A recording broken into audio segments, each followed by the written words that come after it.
holy shit, it feels like I haven't done one of these in forever. It was worth it because, I mean, one, I got to make some other videos that I am proud of, but as well, you know, there wasn't a whole lot of newer music to come out. There was some newer stuff, but just not a whole lot where I'm like, I gotta talk about this like right now, you know what I mean? But as always, let's go ahead and let's get the shit that's already came out of the way. Starting with a very, very, very special album that has turned 10 years old back towards the end of August, I think it was.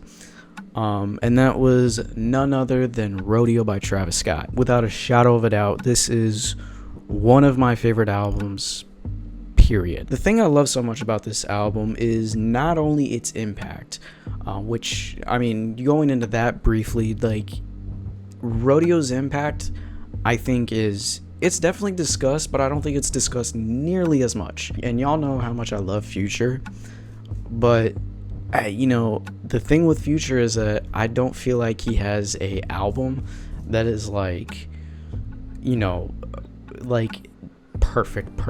And don't get me wrong, I love DS2, I love We Don't Trust You, I love The Wizard, but I don't feel like they have had, I think as an album, they don't have the same impact that I think Rodeo does. But the thing with Rodeo is that paved the way for the kind of rap music or just trap in general that we started to hear throughout the rest of the 2010s, you know, into 2016 especially, 2017 especially, 2018, 2019, I would even say maybe 2020. But of course, the thing that I just love so much about this album is just how, even though it feels like it would be dedicated towards like one piece of time that just it really inspired that kind of sound, at the same time it feels so timeless, and just each time I listen to it, it feels like a big, it feels like each time I go into it, I feel like I'm going into it fresh, and I feel like I'm going into it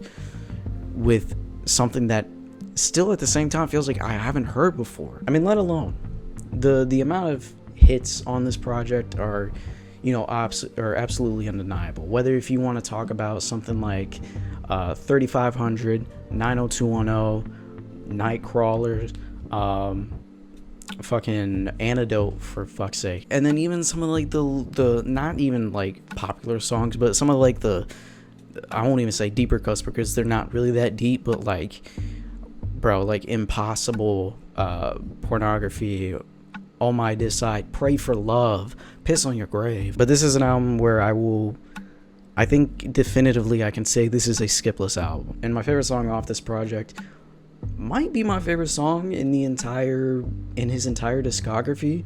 Has to be Nightcrawlers, but that's not the song I want to talk about today. I do want to talk about how a lot of people say that with this album, that 90210 is his best song ever. Don't get me wrong, I really love 90210, but it does not compare to Maria, I'm Drunk. And yeah, I've seen the fucking memes for Mr. Fantastic, 90210. Like, I don't give a fuck. Maria, I'm Drunk is just, I don't know what other song has gotten me like this. I guarantee there has been a song like this, but like Maria, I'm Drunk, for some reason each time I listen to it, I get into like a high when I listen to it. I don't, you know, partake in the crack cocaine, you know, kush coma type shit, you know. I'm embarrassing myself with all this lingo, but if I did smoke, man, would this be the song to smoke to. The song is so hypnotic, mainly with its instrumental. Oh my gosh, the moment those keys hit, I'm you know the meme of like Doctor Strange and he gets sent out of Earth and then like he touches the butterfly and then he comes back down? That's me when I listen to Maria, I'm Drunk. As great as Young Thug and Travis Scott are on here, I'm sorry, Justin Bieber is fucking amazing on here. And I'm not really a big Justin Bieber guy. I don't even really like it when he's on a song, or like if I see him as a feature, I'm always like, I don't know about that. But on this song, I don't know what happened to him. I don't know what he did. I don't know if he was doing anything. This man turned into like R&B Bieber for a second. And that's the other thing I think with all three of their performances, and just the way they're like flowing throughout the song. They're matching not only the vibe of like the instrumental, but it's like it's enhancing that experience, and it's what's I feel like gives me that like high state when I am listening to the song. But also more recently, Mac Miller, his album Good AM turned 10 years old this year. But when I was listening to a discography earlier in the year and getting into it, this was one of the albums I did listen to, and I very much enjoyed it. One song that I think I knew it was my favorite when I heard it, but just I'm listening to it again and I'm like, fuck, man. This is like the personification of like everything that I think is great about Mac Miller. The thing I love about Mac Miller is just, number one, I love his choice for instrumentals. You can tell it's all like actual instruments that are being used. But more importantly, it's the fact that when he speaks, it's his words. Whenever he speaks, like you feel every single word that he's saying. Mainly in particular with this track, Perfect Circle and Godspeed. Mainly on Godspeed.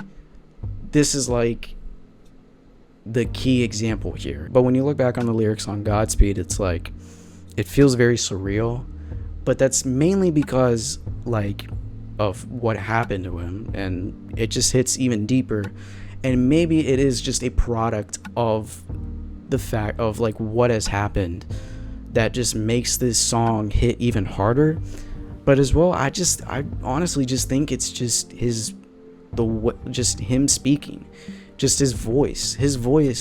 I don't know what it is about his voice, but it just, when he says every word, you're locked into it. And I think this is the key example. It feels, like I said, it feels surreal, and it feels almost haunting hearing him talk about how people saying he needs rehab, and how he doesn't want his mother to go through what she eventually had to go through when he passed away. Maybe if I started listening to Mac Miller back in 2015 or earlier when this album came out, I may have a different opinion, but as of now, to me, that song it speaks the most truth, and you feel that truth in his voice. And then of course the next album that does turn 10 years old this year has to be Love Is Rage by Lil Uzi Vert. Technically yet hasn't turned 10 years old. It turns 10 years old at the end of the month, and I'm not gonna lie, I'm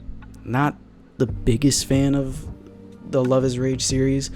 Love Is Rage 2, I have an infamous hot take where I just think that album is just kind of okay. Don't get me wrong, it has its hits, it has its highs, and this album has its highs too. This album does have its hits, 7 a.m. Or Paradise. I do really like Enemies as well. That's another great song. But probably my favorite song off this album, and it's probably a basic pick, but I don't care, is Top. I just like how kind of low-key the hook is, or the way Lil Uzi delivers that hook. It's mainly the way he finishes off each part of the hook. It's adding that A after U that just kind of makes that hook just hit a little bit harder, and I really like that on this song. As well, like I said, the instrumental, it goes hard. And then kind of wrapping up music that has been released.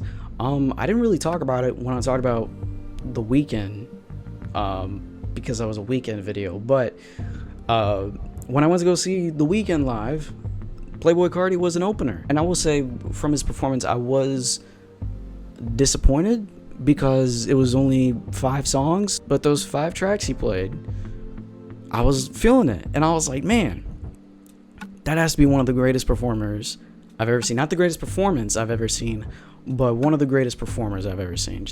And because I was also a little wary, because leading up to this, I think especially after a Whole Lotta Red, I wasn't a big fan of seeing any videos of his performances, because they all just seemed like he was just screaming for the most part.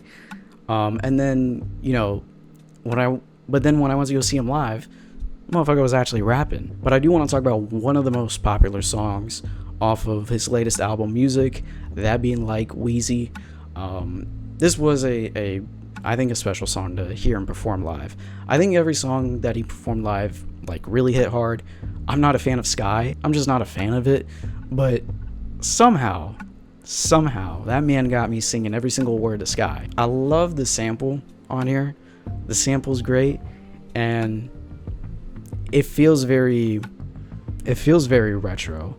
It feels very retro, almost like what Metro Boomin was doing on his futuristic summer tape. The hook is great. It's a short, sweet song, and it's a vibe. I don't see how you could listen to the song and not enjoy it. And then going into newer music, Babyface Ray released an album called Codeine Cowboy, and I'm not gonna lie to you, I didn't really listen to the entire thing. I just knew what I was gonna get into when I'm listening to Babyface Ray. I just wanted to find those songs that I was gonna like. But my favorite song that I just kind of keep going back to is Half Sleep featuring Veeze. As the title suggests, I mean, this is them kind of honing in on that sound that mainly Veeze that kind of defines their style, which is them doing their whole half sleep kind of flow or kind of voice. It's just them really just recognizing what works about their form of rapping and just kind of honing in on it for a song. I will admit though, and I've seen this complaint before, and I do think it is a valid criticism of this song, even though it doesn't bother me too much, but they do get to a point in this song where it feels very forced. I feel like if they just let off the gas just a little bit, I think it would have been, a perfect song. But like I said, it doesn't bother me too much, but it's still a criticism nevertheless, and it's a good song still. And then Earl Sweatshirt released a brand new album called Live, Laugh, Love. Horrible ass name, but mainly when you listen to like Sick, the thing that I took away from that album was that he was still dealing with those same issues of mainly depression that he had been addressing throughout pretty much most of his career up until that point, especially on some rap songs where he really just felt like he was at his lowest, but it felt like that there was a sense of like, this is the start of me like making a difference in my life and getting better. And easily with Live, Laugh, Love, he just sounds like he's in a much better place, which is great. You do get what you expect when it comes to Earl Sweatshirt, the whole weird beats that you would never get any artist rapping on ever, and the offbeat kind of flow that he has, but still putting in bars and putting in deep personal lyrics into his music. And yeah, he has like a lyric where he says, I had a dream, saw my son crawling around the ceiling and I ain't even seen him. And that's a lyric that to me hits deeper than I think on the surface that it does, because I can only imagine, but being a parent and going through like depression, obviously, I think is one of the worst feelings that you could probably ever go through.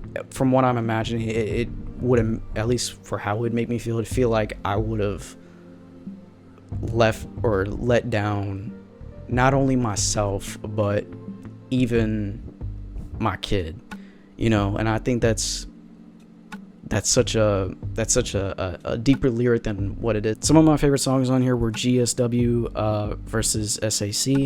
I don't even know if that's how you pronounce it, but Forge was great. I liked Gamma. Turmoil was great. But my favorite song off here has to be the last track, Exhaust. I do love that vocal sample on here. It's so great. And when I talk about lyrics, I feel like often when I do talk about lyrics, I always point out lyrics that are so minuscule and really have no deeper impact, but it's just like they may hit differently. Like, for example, when I talked about Never Stop by Future, I get emotional to the line, you should never give up on me without hearing my side of the story. I even get emotional to the line in that song when he says, "I'm living my second life, it's so amazing." Those are lines that I feel like are not that serious whatsoever. They're not even that crazy of lines. The Exhaust, just whenever he just starts rapping, he always starts it out with just by saying, "Worked harder than a bitch." It's not the line, it's also just the way he says it. He says it in a way where really, yeah, you just get off like your 9-to-5 job, you put in all this hard work, or better yet, like, I feel like more often with me, like, if I work on something that I'm just like, I worked extremely hard on it, I put in a lot of hours into it, and then all of a sudden, boom, you get to one point and you're done, and it's just, damn, you worked harder than a bitch, and you're just like, fuck. You know, you get that feeling of when you work hard, you know, and it adds, I think, that extra sense of relatability to, at least for me, it does. And it is a nice closer to the album. You know, kind of, I think, ties the entire album together with that name, Live, Laugh, Love. Still a horrible ass name. That same week as well, MexikoDro released a new single called Height. Y'all know I've been fucking with MexikoDro. And I feel like I've kind of figured out what I think makes MexikoDro appealing outside of just his voice, as well, kind of sticking with like simple lyrics, nothing too crazy. That's kind of MexikoDro, and I feel like I figured it out mainly with this song, but he just be saying like grown men shit, and I mean that in like a good way. I don't mean like some unk shit. In most rap songs, you know, there's the typical, oh, I got money, I got boats, I got hoes, I fucked your bitch, I got guns. But with MexikoDro, when he raps, all the time, it's just like, it's him just saying shit like, I mean, mainly like on this song, he says, said the label trying to take me far, told him I ain't trying to be no star. He has a line in here where he says, I find peace when I'm working on my car. It's just shit like that, and there's nothing wrong with it because it's still entertaining. Because number one, the instrumentals he is a good choice for instrumentals, given the fact that he was a producer. But as well, just, it's even that voice is really what does it for me. It feels a lot more relatable than I think talking about drugs, I fuck your bitch. And then the last song I do want to talk about is from Young Thug off of his new album UI Scuddy. And let me specify, it's not from the base album of UI Scuddy, because that was, wow, what a disappointing album that was. But it's from the deluxe, and it's a song called Safe. Mainly, I know that with the deluxe, he had said that it was going to be filled with a bunch of songs that were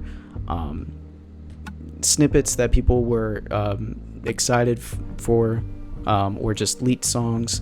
But this song was the most entertaining, probably off the entire project, including the base album. Mainly just with this deluxe, like, it just reminds you of old Young Thug, especially this song. This song sounds like it would have been something from like 2015, 2016. Kind of going back to Top with Lil Uzi, it's like, this is another case where he kind of has a bit of a low-key kind of, you know, flow to when he's on the hook, and then when he's doing his verses, it feels more elevated. That part in the song where he does like he like lowers his voice a bit when he's like going through the line.